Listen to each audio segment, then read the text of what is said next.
Estamos en 1 Samuel capítulo 11, estamos en un pasaje muy peculiar. Es un pasaje que nos habla de la primera victoria de Saúl. Saúl fue presentado como rey, tú recuerdas, en la última ocasión en la cual se aparece él allí delante de la nación, pero está escondido en el bagaje.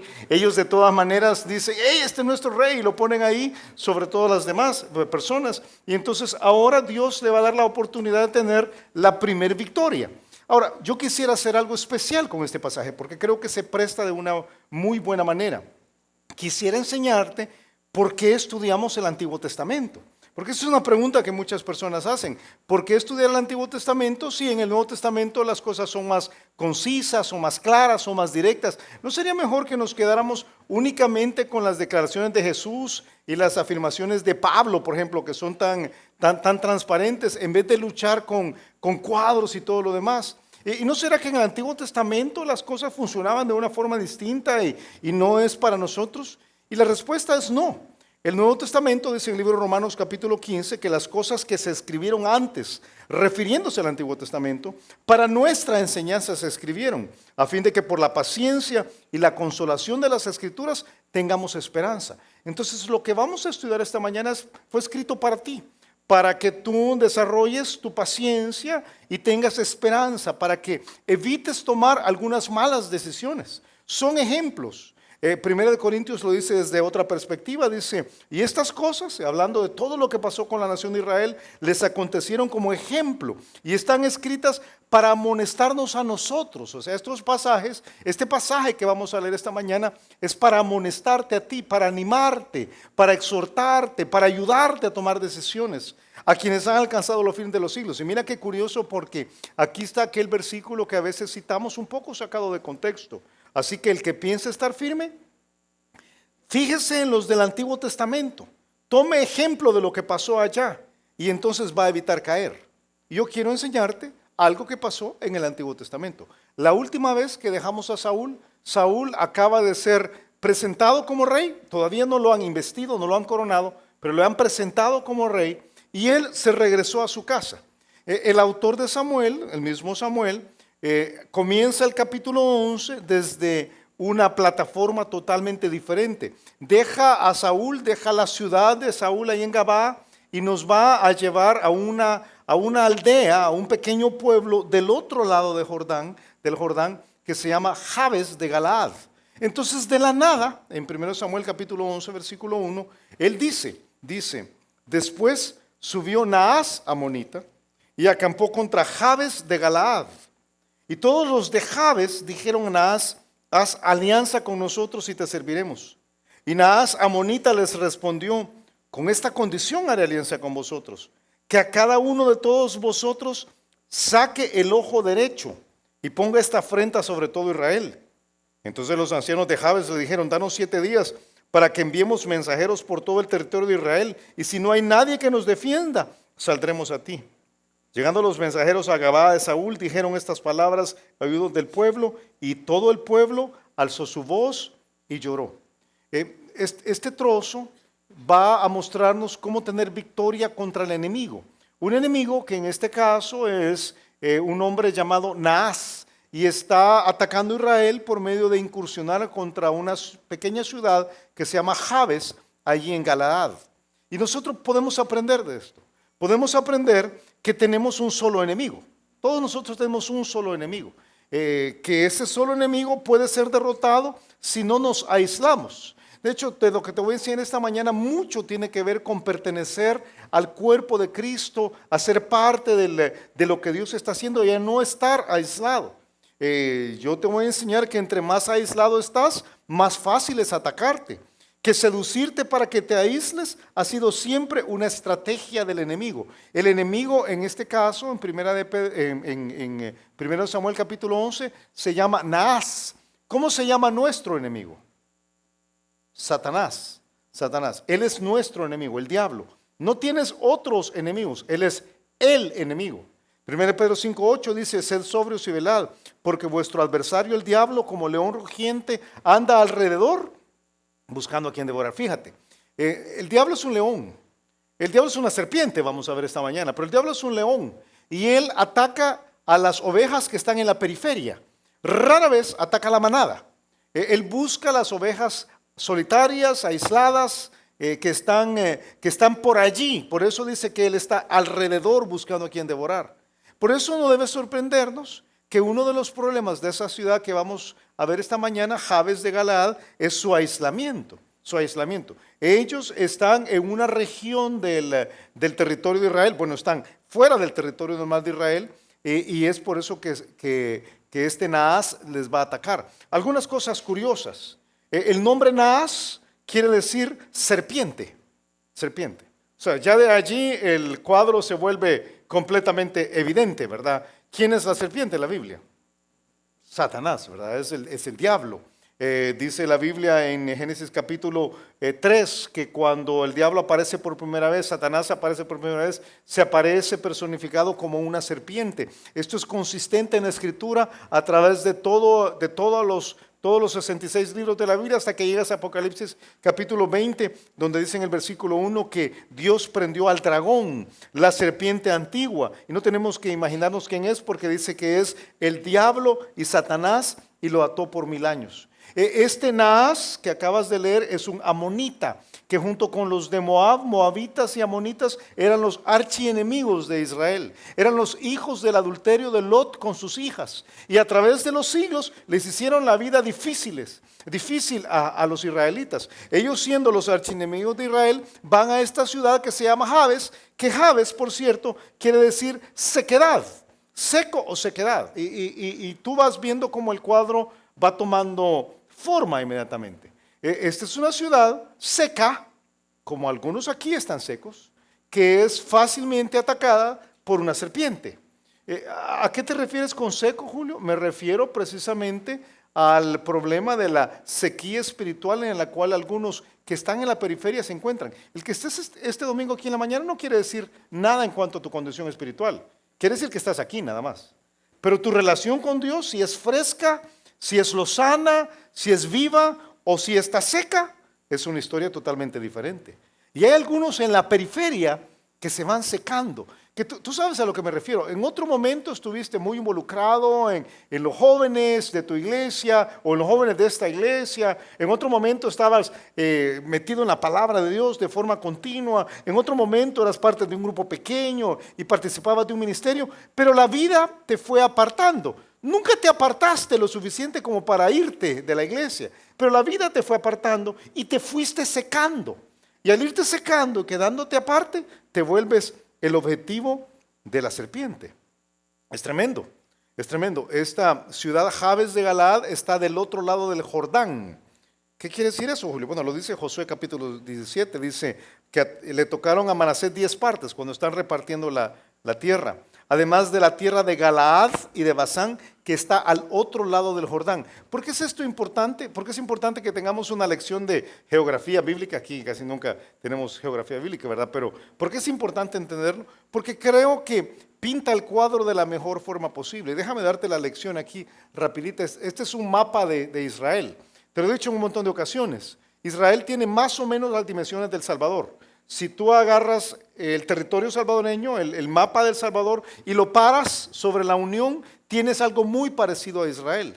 Y tienes que Israel, realmente el Israel que Dios intentaba que sucediera en esa época, es todo lo que está al oeste del río Jordán. Te pongo el río ahí para que lo veas de la forma más clara. Todo lo que está de este lado del río Jordán debía ser el territorio de Israel.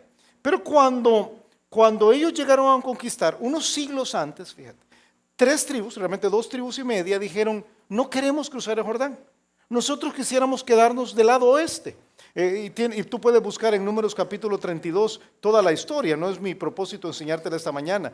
Pero ellos dicen, aquí nosotros tenemos ganado y esta es tierra de ganado, aquí es bueno para nuestros hijos, es más cómodo. ¿Para qué cruzar el Jordán? El Jordán es además un cuadro de la muerte, fíjate. ¿Para qué pasar por eso? O sea, no necesitamos pasar por eso. Y entonces 2 tribus y media se quedaron ahí. Se quedó Rubén, se quedó Gad y se quedó Manasés. Y si tú recuerdas, este es el mar de Genesaret, ahí donde estaba haciendo su ministerio constantemente el Señor Jesucristo. Bien al norte del mar de Genesaret, aquí donde está el puntito rojo ahorita, estaba Nazaret. Y allí, desde allí, él ministraba. Capernaum, esa parte, ahí estaba Capernaum, perdón, ahí donde él ministraba una buena parte del tiempo. Y tú recuerdas que en algunas ocasiones de Capernaum, él cruzó el mar y en una ocasión llega al otro extremo y se encuentra que hay un endemoniado. El endemoniado se conoce como el endemoniado, se llama Gadareno porque es de Gad. Son los descendientes de Gad los que están ahí. Y fíjate qué tremendo. Ellos que no cruzaron se han quedado criando cerdos. El cerdo es un animal inmundo para los judíos. Pero siglos después, estos que no cruzaron se han quedado criando cerdos y ahí hay un problema grave de demonismo. Estos que se aislaron nunca llegaron a la tierra prometida propiamente. Allí en esa zona precisamente está Jabes de Galad. Ahí es, mira, ahí de este lado. Ahí vas a encontrar a Jabes de Galad. Esta ciudad de la cual estamos hablando ahora. Del otro lado del río, seca completamente, aislada totalmente, se vuelve la víctima ideal para la serpiente. Lo mismo pasa con algunos acá. Seco, aislado, lejos de todo, la víctima ideal para la serpiente. Y es tremendo porque ellos al verse así, hacen una cosa impensable. En el versículo 1 dice que son ellos, los que le dicen a Naas, dice el versículo 1, mira, después subió Naas a Amonita y acampó contra Jabes de Galaad. Y dice, y todos los de Jabes dijeron a Naas, haz alianza, la misma palabra hebrea para pacto, haz un trato con nosotros y te vamos a servir. Creo que cuando uno llega a estar aislado de Dios, aislado del pueblo de Dios, seco, es capaz de pensar en hacer un trato con el mismo diablo. Y eso pasa aquí, hoy, esta mañana. No en una historia lejana del Antiguo Testamento. Pero hay algunos aquí que aún considerarían decir, yo no puedo salir de esto, yo soy cristiano, yo voy a ir al cielo, la salvación no se pierde, yo entiendo esto, entonces, pero usted sabe, Julio, tengo una relación ilícita de tantos años y yo ya acepté que así va a ser. Yo tengo un problema de pornografía de tantos años, yo acepté que así va a ser. Yo tengo un problema de carácter en la ira de tantos años, yo acepté que así va a ser. O sea, el diablo, yo sé que es el diablo, pero no hay nada más que hacer. Yo creo que son personas, son creyentes, y hablo de creyentes aquí esta mañana, que no han alcanzado a dimensionar con quién están tratando. El diablo es un enemigo poderoso, y cuando hablo del diablo, por favor no pienses en cachos, cola en forma de punta, tridente, vestido de rojo, bueno, a no ser que sea de los 60 tú, ¿verdad? Y está vestido de azul, ¿verdad? Diablo con vestido azul, con problema de dientes, olor a azufre. Eso no, si tú me dices, yo no creo en ese diablo, yo tampoco creo en ese diablo, porque no es el diablo que presenta la Escritura. El diablo que presenta la Escritura es un enemigo formidable que quiere destruirte. Y harás bien abrir los ojos que con él no se puede jugar, no puedes llegar a tratos, no puedes llegar a un pacto. Deja un dedito aquí en 1 Samuel y ven conmigo rápido al libro de Job. Ahí hacia finales del libro de Job, es Dios precisamente quien describe de manera tipológica al diablo, usando un par de animales, el Leviatán y el Behemoth. Y dice al estar hablando de Leviatán, para que entendamos lo feroz, lo fiero, lo formidable que es este enemigo, dice en el capítulo 41, en el versículo 1, dice, ¿sacarás tú a Leviatán con anzuelo o con cuerda que le eches en su lengua? Y vas a ver que todas son preguntas retóricas. La respuesta en cada ocasión es, por supuesto que no. Dice, ¿pondrás tú soga en sus narices y orarás con garfio su quijada? ¿Multiplicará él ruegos para contigo? ¿Te hablará él lisonjas? ¿Hará pacto contigo para que lo tomes por siervo perpetuo? ¿Jugarás con él como con pájaro o lo atarás para tus niñas? ¿Harán de él banquete los compañeros? ¿Lo repartirán entre los mercaderes? ¿Cortarás tú con cuchillo su piel o con arpón de pescadores su cabeza? Pon tu mano sobre él. Te acordarás de la batalla y nunca más volverás. He aquí que la esperanza acerca de él será burlada, porque aún a su sola vista, ¿qué dice? Vienen estos y dicen, hagamos pacto. Y viene Naas y dice, ok, hagamos pacto. Y el pacto es este: ustedes se rinden, les saco el ojo derecho a todos los hombres y son mis tributarios de aquí en adelante, me sirven de aquí en adelante.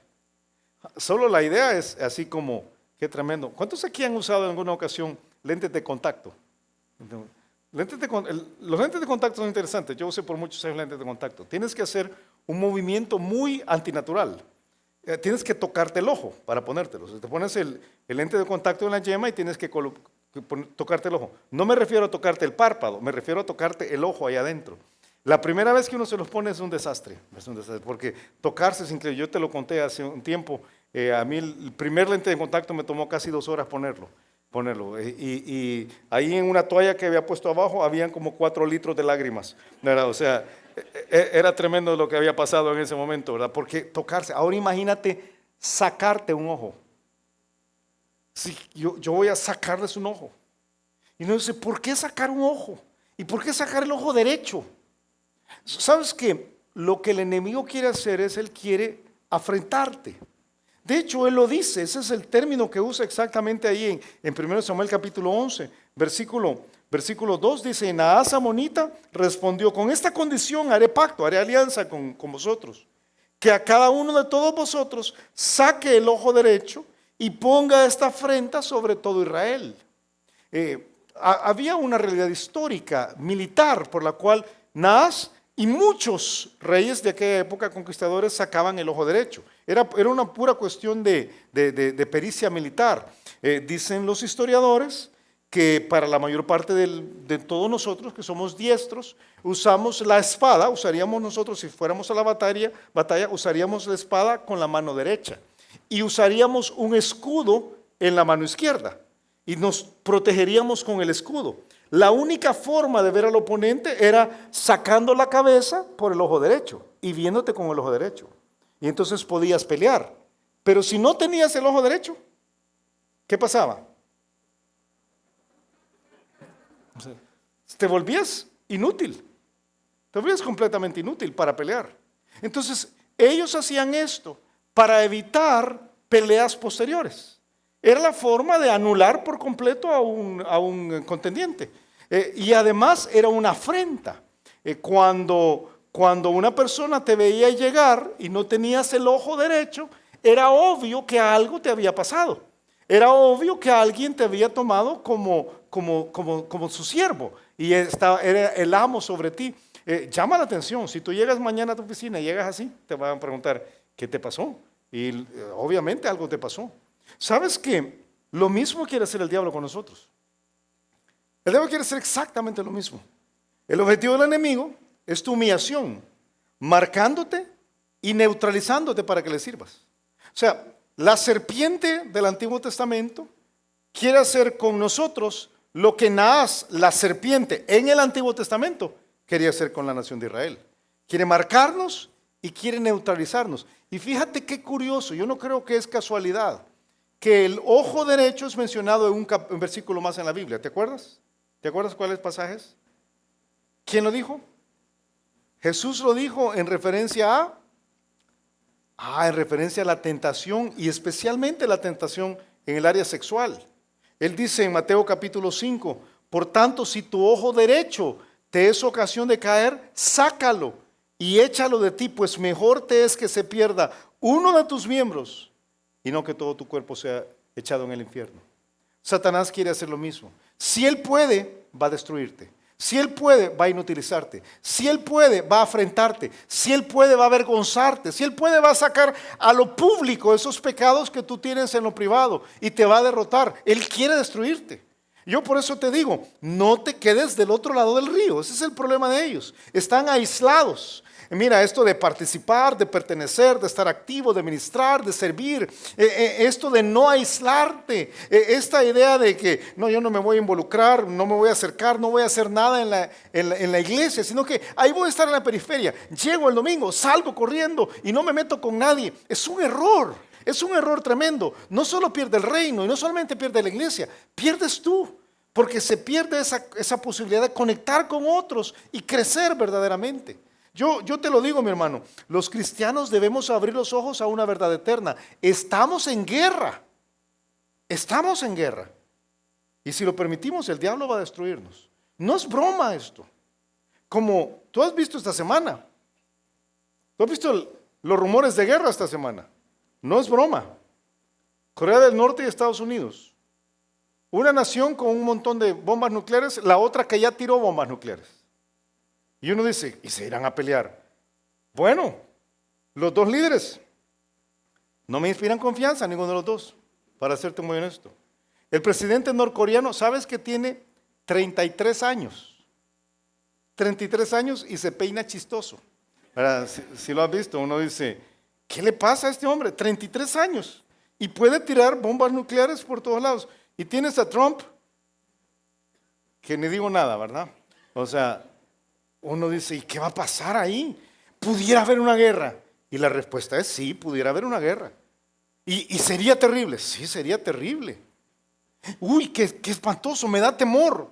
Bueno, yo te digo algo para que abras los ojos. Esa guerra es posible, pudiera suceder, pero la guerra espiritual es más real. Ya está sucediendo. Ya hoy, el día de hoy, en tu vida, la serpiente está tratando de atacarte. Y si tú estás aislado, si tú no perteneces al cuerpo, como vamos a ver en unos momentos, eres la presa ideal. Y lo que viene es pura destrucción. ¿Qué hacen ellos? Ellos, y creo que es una cuestión de naturaleza humana que casi da risa, porque ellos mandan a pedir ayuda. Fíjate qué tremendo, los de Jabes de Galaad. No tenemos el tiempo para verlo, pero no sé si viste no está aquí, quizás más adelante está. Hay un pasaje en el libro de Jueces donde se pidió del otro lado del río, del lado correcto del río, dijeron, hey, necesitamos ayuda. Dice que vinieron de todos lados, menos de una ciudad. ¿Sabes cuál ciudad fue la que no llegó? Jabes de Galaad. Y entonces después de unos años dicen, hey, pero a mí sí vengan a ayudar, ¿verdad? Por favor. Y ahí efectivamente llegan a ayudarles. Y dicen el versículo, bueno, mandan mensajeros, dice en el versículo 5. Y aquí que Saúl, que venía del campo, dice. Saúl venía del campo tras los bueyes. Y dijo Saúl, ¿qué tiene el pueblo que llora? Y le contaron las palabras de los hombres de Jabes. Ahora, fíjate. Dios va a darle a Saúl la oportunidad de hacer una diferencia. Él va a poner una estrategia. Y yo quiero presentarte esa estrategia porque creo que es la misma que nosotros debemos usar contra nuestro enemigo. Pero yo tengo una pregunta antes, un poco más personal. ¿Puede Dios usar a un hombre sin cambiarlo?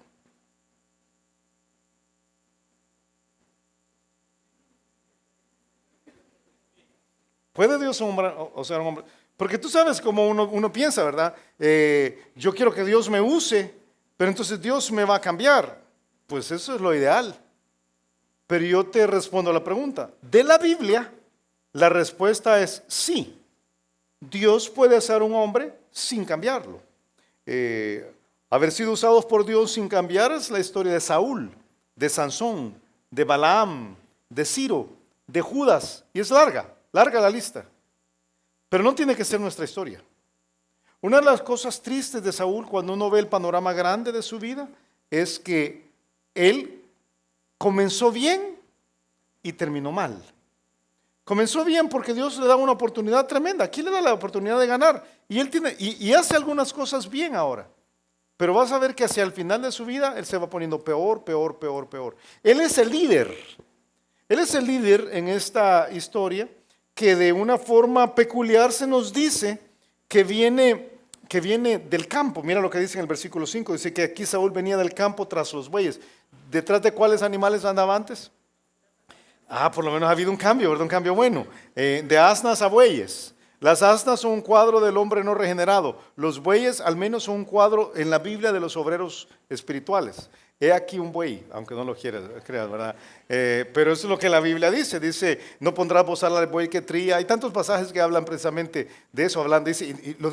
Dice Pablo, ¿lo dice Dios acaso por los bueyes? No, dice, los bueyes no le importan. Lo dice por causa de los obreros, dice en 1 Corintios capítulo 9. Pero él viene detrás de los bueyes y viene del campo. Viene del campo. El campo es un cuadro del mundo. Viene él y viene de ser uno más. Él no se ha regresado a reinar.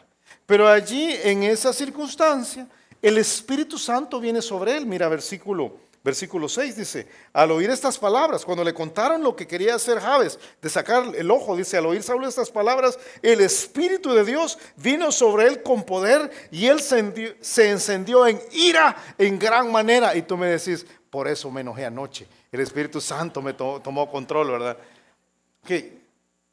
Clave en esta estrategia es el Espíritu Santo. Pero, habiendo dicho eso, yo te pido que no te confundas entre el papel del Espíritu Santo en el Antiguo Testamento y el papel del Espíritu Santo en el Nuevo Testamento. En otras palabras, no saques tu doctrina del Espíritu Santo del Antiguo Testamento, porque el Espíritu Santo obraba diferente en el Antiguo Testamento. No tenemos el tiempo esta mañana no tengo el tiempo para darte los pasajes, pero con gusto lo hago si lo quieres. El Espíritu Santo en el Antiguo Testamento venía de forma temporal sobre la gente. El Espíritu Santo en el Nuevo Testamento viene para morar de manera permanente en aquellos de nosotros que somos parte del pueblo de Dios. En el Antiguo Testamento el Espíritu Santo venía sobre la gente, nunca entraba a la persona. En el Nuevo Testamento el Espíritu Santo viene y vive dentro de nosotros. En el Antiguo Testamento el Espíritu Santo venía sobre algunos escogidos, algunos buenos y algunos malos. En el Nuevo Testamento el Espíritu Santo viene sobre todos los que estamos aquí, los buenos y los malos. Y no viene viene dentro de nosotros. En el Antiguo Testamento el Espíritu Santo realizaba portentos, milagros. De repente hacía algunas cosas increíbles como las que vas a ver en esta mañana. En el Nuevo Testamento el propósito del Espíritu Santo es desarrollar un fruto interior en el carácter. Porque en el Antiguo Testamento el objetivo era exterior. En el Nuevo Testamento es interior. En el Antiguo Testamento el Espíritu Santo tomaba control. Llegaba y decía, vamos a usar a Sansón. Y Sansón tomaba control. En el Nuevo Testamento no. En el Nuevo Testamento dice, yo deseo control, pero tú tienes que cederlo. Son dos realidades diferentes. En el Antiguo Testamento el Espíritu Santo daba poder. En el Nuevo Testamento el Espíritu Santo da poder. Eso sí conecta. Y viene en este momento Saúl recibe el poder del Espíritu Santo. Poder para enojarnos. No, en el Nuevo Testamento no es para enojarnos. Dice Hechos capítulo 1, versículo 8, pero recibiréis poder cuando haya venido sobre vosotros el Espíritu Santo y me seréis, ¿qué dice? No dice me seréis verdugos, dice me seréis testigos en Jerusalén, en toda Judea, en Samaria, hasta lo último de la tierra. Pero ahí a él le dio ira, y la ira es pecado, ¿verdad, Julio? No, la ira no es pecado. Enojarse no es pecado. Y algunos solo de eso se van a acordar hoy. Solo eso. Se van a acordar que Julio llegó con un suéter del Barça y que la ira no es pecado. Pero no te confundas. La ira no es pecado. Dios no peca, pero Dios sí tiene ira. La clave es el tipo de ira. En el Nuevo Testamento, Efesios capítulo 4 dice, airaos, que quiere decir llenados de ira, no quiere decir llenados de aire, ¿verdad? Airaos, pero no pequéis. Uno puede tener ira y no pecar. ¿Y cuál es la clave? Que la ira no te controle, que la ira no sea permanente, que la ira no siga ahí, dice, no se ponga el sol sobre vuestro enojo. Y qué curioso, ni deis lugar al diablo. Entonces viene él, el líder, se llena del Espíritu Santo y hace una convocatoria. Y la convocatoria creo que nos habla a nosotros. Versículo 7 dice, tomando un par de bueyes. Fíjate lo que hace, enojado ahí Saúl. Toma un par de bueyes y dice que los cortó en trozos y los envió por todo el territorio de Israel por medio de los mensajeros, diciendo: así se hará con los bueyes del que no saliera en pos de Saúl y en pos de Samuel. Imagínate la escena, por favor. Viene Saúl, agarra algunos de los bueyes que antes estaba arando con ellos, los parte en pedazos, los reparte a mensajeros, y los mensajeros van por todo Israel, por todo el territorio que te acabo de mostrar, con un pedazo de buey en la mano diciendo: ¿quieren ver sus bueyes así? Si no quieren ver sus bueyes así, tienen que ir a pelear con Saúl. Y dice que todo el mundo dice: ok, así por la buena vamos, ¿verdad? Y se reúnen 330,000 personas. Y dice en el versículo 7 al final, dice, así se hará con los bueyes del que no saliera en pos de Saúl y en pos de Samuel. Y cayó temor de Jehová sobre el pueblo. Deja esa frase en tu mente. Y salieron, ¿cómo dice? Así se enfrenta al enemigo. El enemigo se enfrenta como un solo hombre. No enfrentas al enemigo aislado, porque es un enemigo formidable. Lo enfrentas como un solo hombre. ¿Qué dice la Biblia? Esa es una frase que se repite consistentemente en la Escritura. Dice que como un solo hombre sucede al juntarse los de la nación de Israel para juzgar el pecado, allá en Jueces capítulo 20. Que como un solo hombre van a la batalla contra el enemigo, aquí en 1 Samuel capítulo 11. Que como un solo hombre sucede al juntarse para un viaje, para cumplir la voluntad de Dios en otro lugar, como sucede en Esdras capítulo 2. En Esdras capítulo 3 dice que como un solo hombre se juntan para buscar el propósito de Dios para el pueblo y restaurar. Eso es lo que Dios quiere, que restauremos como un solo hombre. Como un solo hombre dice que se juntan para echarse la mano los unos a los otros. Ahí mismo el libro de Esdras. Y en el libro de Nehemías dice que como un solo hombre se reúnen para escuchar y aprender la Biblia. Es como un solo hombre. Y sabes que el día de hoy, porque y todos esos pasajes, yo te lo resumo de una forma muy simple. Ese solo hombre hoy es Jesús. Es el cuerpo de Cristo. Y Dios ha tomado la decisión de juntarnos como un solo hombre, de que pertenezcamos a una sola estructura, a una sola cosa, que se llama la iglesia. En 1 Corintios capítulo 12 dice: porque por un solo espíritu fuimos todos bautizados en un cuerpo.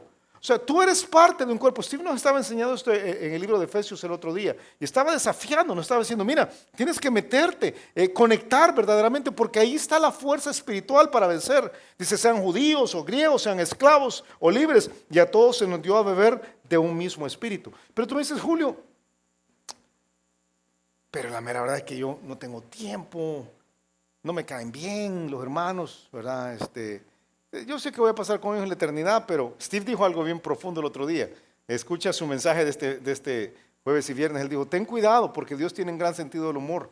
Quizás te ponga en la eternidad, toda la eternidad, a la par de aquel que te cae mal, ¿verdad? El hermano que te cae mal. Yo no sé, ¿verdad? Después de eso, mi esposa me dijo: mira, gordo, me dijo, quizás me tenés que caer mal. Así pasamos juntos toda la eternidad, me dice. Yo le dije: no sé, mala teología, pensé yo. Pero, ¿por qué te dije esto? Ya no sé por qué te dije esto. Yo creo que algunos de nosotros decimos: no me gustan, no me caen mal, no me caen bien. Y no es pecado, Julio. O sea, no es pecado. Porque yo voy a la iglesia el domingo en la mañana y doy algo de mis diezmos y mis ofrendas. Y yo sé que no participo de todo, pero no es pecado. No sé. Lo que dice Saúl es: hay que hacerlo. Hay que hacerlo. Y lo que dice Santiago en el Nuevo Testamento de otra forma dice: ahora os jactáis en vuestras soberbias, toda jactancia semejante es mala. Y el que sabe hacer lo bueno y no lo hace, ¿qué dice? Le es pecado. Es que solo juntos podemos presentar la resistencia. O sea, ¿por qué él quiere juntar a 330,000 hombres? Porque dice versículo 8, los contó en besectes, y fueron los hijos de Israel 300,000 y 30,000 los hombres de Judá. ¿Qué es lo que quería Saúl? Quería Saúl decir: 330,000 son mi ejército. No, ese no era el propósito de Saúl. El propósito de Saúl, el propósito de Dios era uno. Él quería derrotar al enemigo. Y él sabía que los de Jabes solos no podían. Necesitaban todos participar como un solo hombre. Y él propone la resistencia. La resistencia es interesante. Y quizás ese es lo que debes recordar de hoy. No recuerdes por favor el suéter de Barça. No recuerdes que no tembló. Bueno, no hemos terminado todavía. No recuerdes que fue la mañana que tembló. Recuerda por favor esto. Fíjate, recuerda por favor esto. El diablo puede ser derrotado. Te voy a repetir esto. El diablo no tiene que ganar sobre ti. El diablo puede ser derrotado. Pero si estás solo, no puedes. Dice la Escritura, someteos pues a Dios, resistid al diablo. ¿Y qué dice?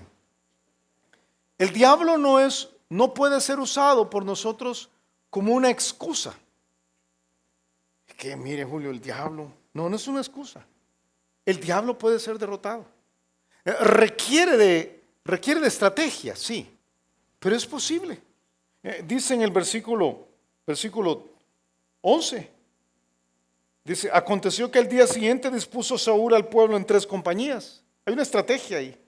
Y entraron en medio del campamento a la vigilia de la mañana. ¿Por qué la vigilia de la mañana, Julio? Y tú has escuchado esto antes. La noche se dividía en 4 vigilias, ¿te acuerdas? 6 a 9, una vigilia. 9 a 12, segunda vigilia. 12 a 3, tercera vigilia. Y 3 de la mañana a 6 de la mañana, la cuarta vigilia. O la vigilia de la mañana, también se le llama. Entonces dice, vamos a llegar ahí antes, en la madrugada, antes de que todos despierten.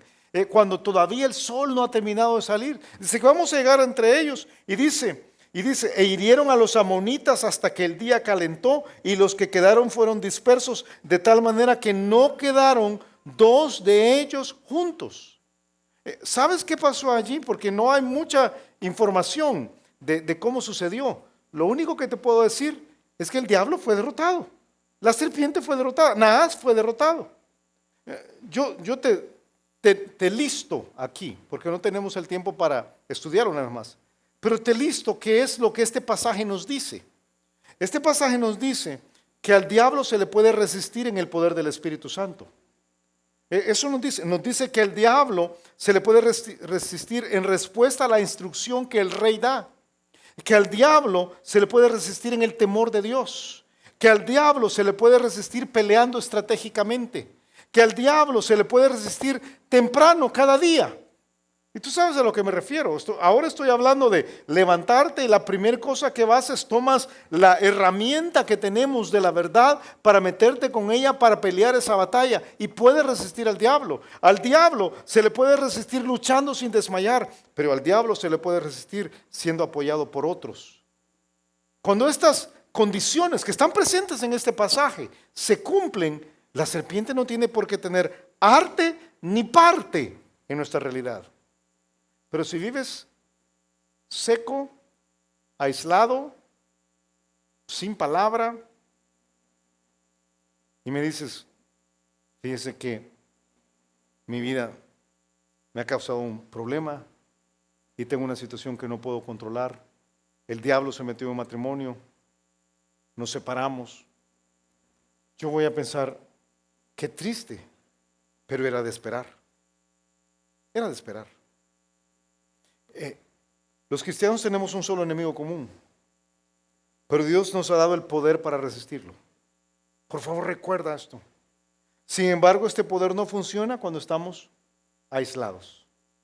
Si tú vienes a Vida Nueva y estás en la periferia, y tú me dices, algún tiempo en el pasado no era así, Julio. Yo antes en los jóvenes de mi iglesia o en los jóvenes de esta iglesia, yo participaba en un ministerio, estaba metido en la... Pero no tengo tiempo, me he aislado. Pero vengo los domingos en la mañana. Yo te digo, ten mucho cuidado, porque te vas a secar y eres un blanco perfecto para el diablo. Yo te pido que te reintegres. Es por ti, es por tu propio bien. No es para contar los 330,000. Es porque si no, tú sales perdiendo. Y si eres de los que estás muy metido en la iglesia y sientes que estás ganando la batalla, ten mucha gracia para con los demás. Mira cómo termina el pasaje, dice en el versículo 12, el pueblo entonces dijo a Samuel, ¿quiénes son los que decían, ha de reinar Saúl sobre nosotros? ¿Te acuerdas que en la última vez que lo encontramos hubo unos que dijeron ahí, no nos lo tragamos, va. Este no es nada. Y que Saúl, el viejo hombre, no dijo nada. ¿Te acuerdas? Entonces ahora ellos dicen, ¿quiénes eran esos? Y dice en el versículo 12, dadnos esos hombres y los mataremos. Es que cuando uno tiene una victoria, se siente como bien crecido, ¿verdad? Así, con ganas de, échame el que sea, como se van a sentir los del Madrid hoy en la tarde, va a decir, de repente, y uno dice, hey, calmados, porque tengamos un solo espíritu de gracia todos.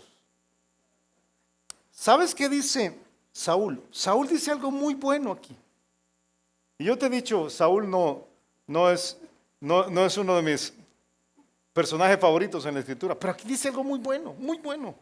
Él dice, cuando oye que quieren matar a sus adversarios, dice, Saúl dijo, versículo 13, no morirá hoy ninguno, porque hoy yo os he dado salvación en Israel.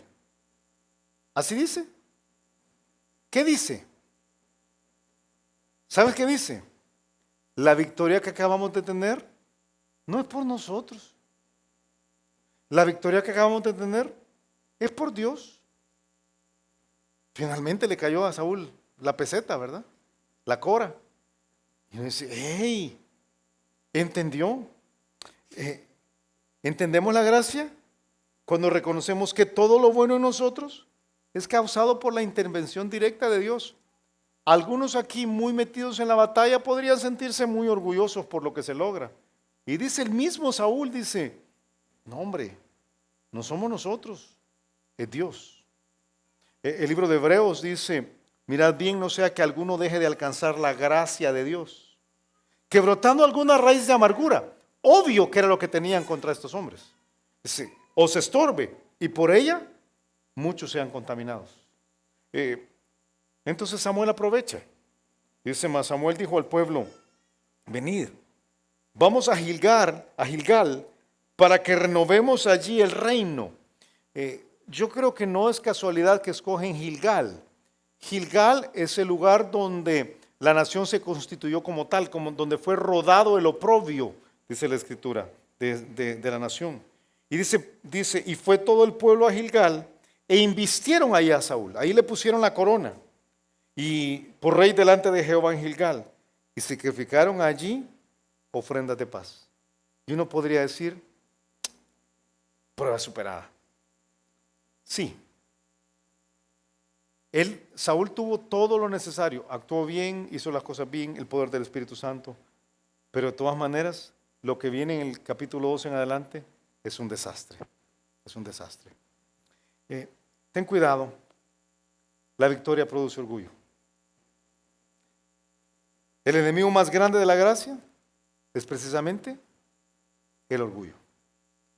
La victoria que tengamos, aun si tú tienes una victoria sobre el diablo, no eres tú, es Dios. Aun si nosotros como iglesia tenemos una victoria, no somos nosotros, es el Señor. Entonces aprendamos. Aislados, perdemos. Juntos podemos ganar. Vamos a orar. Te pido que agaches tu cabeza, que cierres tus ojos y César nos va a despedir y deja que Él te lleve por el proceso de tomar decisiones. Señor, te agradecemos por tu palabra y una vez más, Señor, por recordarnos quién eres tú, por recordarnos, Señor, nuestra condición, por recordarnos tu amor, que tu misericordia se sigue derramando para con los que aquí estamos. Señor, en esta mañana queremos pedirte porque tu palabra, que es viva, que es eficaz, pueda verdaderamente penetrar en nuestra mente y podamos hacer los ajustes necesarios. Que podamos, Señor, en esta mañana poder tomar decisiones trascendentales que determinen, Señor, vivir para ti. Si tú estás acá y tú reconoces que has estado viviendo lejos de Dios, que has estado viviendo fuera de la voluntad de Dios, esta mañana Dios muestra su amor para con nosotros. Una vez más, Dios quiere que tú le permitas ser el rey de tu vida. Pero Él está dejando que tú tomes la decisión, que tú reconozcas que fuera de Él no somos nada. Dios te está llamando y está brindándote la oportunidad que vengas y formas parte de su rebaño. Si tú estás aislado, si tú estás solo, estás en riesgo, estás en peligro, pero Dios quiere tomarte de tus manos y quiere hacerte parte de su familia. Si este es tu caso, yo quiero guiarte en palabras de oración y quiero invitarte que desde lo más profundo de tu corazón tú le digas al Señor: Señor, te agradezco por tu palabra en esta mañana. Gracias por hablarme. Reconozco, Señor, que he estado viviendo lejos de ti. Reconozco que soy un pecador. Pero, Señor, en este momento yo abro las puertas de mi corazón para invitarte a que vengas a mí. Te agradezco por permitirme ser parte de tu familia. Te pido que me cambies, que me transformes y que salves mi alma. En el nombre de Cristo Jesús yo te lo pido. Amén. Si después de lo que has escuchado durante la última hora estás dispuesto a entregarle tu corazón a Jesucristo, estás listo para abandonar lo que has sido hasta este momento y le dices al Señor: aquí está mi vida, yo quiero la vida plena, yo quiero la vida completa que tú tienes para mí y quiero la salvación al morir, entonces entregarle tu corazón a Él y hazlo por medio de una oración. Así que, ¿por qué no oramos? Bueno, y tú puedes repetir esta oración conmigo. Vamos a orar y repite estas palabras al Señor si quieres recibir a Jesucristo. Oremos. Padre, gracias por tu amor y gracias por tu salvación. En este momento me doy cuenta que soy pecador y que no puedo salvarme a mí mismo.